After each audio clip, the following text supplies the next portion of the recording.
Et très vite, je dois vraiment remercier Michel Beltoise, frère de Jean-Pierre Beltoise, parce qu'il m'a engagée comme hôtesse au début, puis très vite, il m'a mis manager des hôtesses. Et comme faire travailler des hôtesses, c'était bien, mais ça, c'était pas suffisant pour gagner correctement ma vie. Il se trouve que quand je travaillais à l'hôpital, j'avais vu un tournage au château de Fontainebleau, un film d'époque. D'accord. Donc, je me suis dit que toutes ces hôtesses que je faisais travailler, je pouvais aussi les faire tourner sur des films.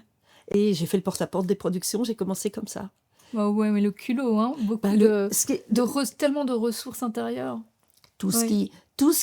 que j'ai construit à travers ma vie difficile d'avant, je l'ai transformé et je l'ai mis au service de ma vie d'après, de ma deuxième vie.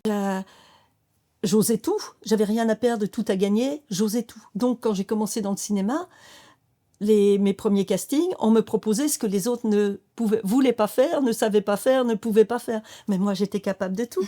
Parce que quand tu crois que tout est possible, bah, tout devient possible. Et j'avais peur de rien, rien. Et j'avais une combativité hors norme. J'avais un besoin de réussir plus que personne. Et quand on me faisait confiance, mais pour mériter cette confiance, j'étais capable de tout.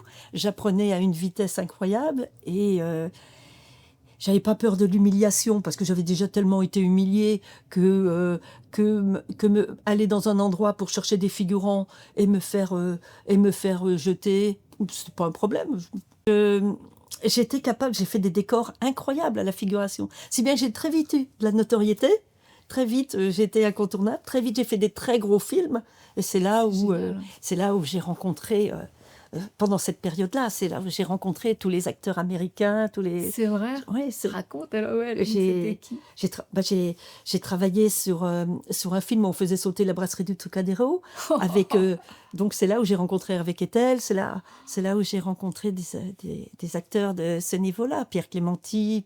Et j'ai fait tellement de films comme ça. Après, j'ai fait tous les Belmondo. Les Belmondo, c'était formidable. Avec Jean-Paul Belmondo, j'avais une relation... C'est vrai.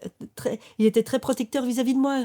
Il devinait que je n'avais pas un passé de bourgeoise parce que le cinéma est quand même très codifié et très blanc et très société protégée quand même, surtout Oui, au début des années 80. Mais certains acteurs, comme Jean-Paul Belmondo justement, comme aussi bien d'autres, et ils sentaient que j'avais un ailleurs